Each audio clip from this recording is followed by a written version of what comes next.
Hello viewers. ఈరోజు video special వచ్చేసి చేపల పులుసు.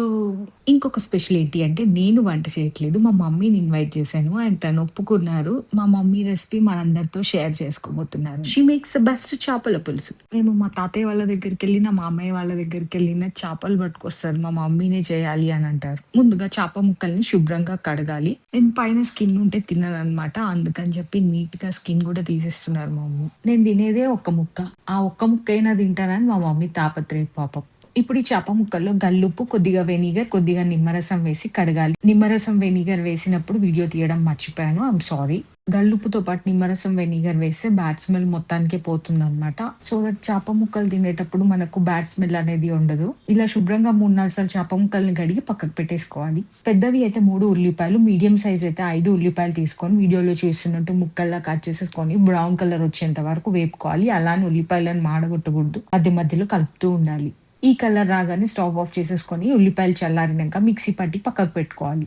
మనం ఏ గిన్నెలో అయితే కూర వండుతున్నామో అదే గిన్నెలోకి శుభ్రంగా కడిగిన చేప ముక్కలు వేసుకొని 2 స్పూన్ల కొబ్బరి పొడి, 2 స్పూన్ల కారం పొడి, అర టీ స్పూన్ పసుపు, గల్లుప్పు అయితే 1 స్పూనెడు వేసుకోవాలి. మెత్తటుప్పు అయితే 2 స్పూన్లు వేసుకొని మనం రుబ్బుకున్న ఉల్లిపాయ ముద్ద కూడా వేసేసుకొని 4 లేదంటే 5 మధ్యలోకి చీల్చిన పచ్చిమిరపకాయలు, కొన్ని కరివేపాకు రెమ్మలు, 2 స్పూన్ల అల్లం వెల్లుల్లిపాయ ముద్ద, 3 పావుల నూనె కూడా వేసేసుకొని ఈ మసాలాలన్నీ చేప ముక్కలకు పట్టేలాగా మంచిగా కలుపుకోవాలి. చేపలు మన హెల్త్ కి చాలా మంచివి. మనకు తెలియకుండానే సంవత్సరానికి 3 కేజీల చేప బొక్కలు మనం నవలాలంట. అలాంటప్పుడు ఎన్ని కేజీల చేపలు తినాలంటారు? అసలు చేప బొక్కలు వెయిటే ఉండదు. 3 కేజీల చేప బొక్క అంటే మనం సంవత్సరం అంతా చేపలు తింటూనే ఉండాలి. నేనైతే ఒక్క చేప ముక్క తినడానికి నానా అవస్థ పడతాను. ఇలా మంచిగా కలుపుకున్నాక ఇప్పుడు ఇందులో చింతపండు పులుసు పోసుకోవాలి. ఇప్పుడు ఒకసారి మంచిగా అన్ని కలిసేలా కలుపుకొని ఉప్పు, కారం, పులుపు సరిపోయాయా లేదా చూసుకొని, పులుపు ఎక్కువైతే కొన్ని నీళ్లు పోసుకోవాలి. ఉప్పు, కారం తక్కువైతే కొంచెం వేసేసుకొని స్టవ్ మీద పెట్టేసుకోవడమే ఇంకా. ఫస్ట్ 5 మినిట్స్ మంటని హైలో పెట్టండి. తర్వాత 15 నిమిషాలు మీడియం ఫ్లేమ్ మీద పెట్టాలి. తర్వాత 5 నిమిషాలు సిమ్‌లో పెట్టేసేయాలి. మా మమ్మీ చేపల కూర వండినంత సేపు అసలు స్పూన్‌తో కలపరు. ఇలా తిప్పుతూనే ఉంటారనమాట. ఎందుకంటే ముక్కలు విరిగిపోతాయని. ఒక 10 నిమిషాల తర్వాత 1 స్పూన్ ధనియాల పొడి, అర టీ స్పూన్ గరం మసాలా, కొత్తిమీర కూడా వేసేసుకొని ఒకసారి కలుపుకోవాలి.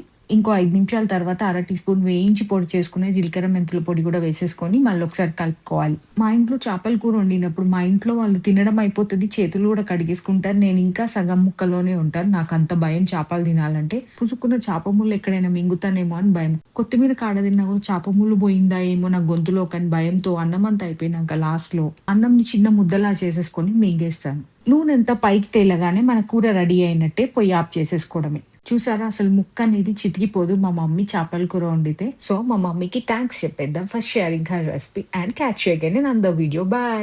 Subscribe for more.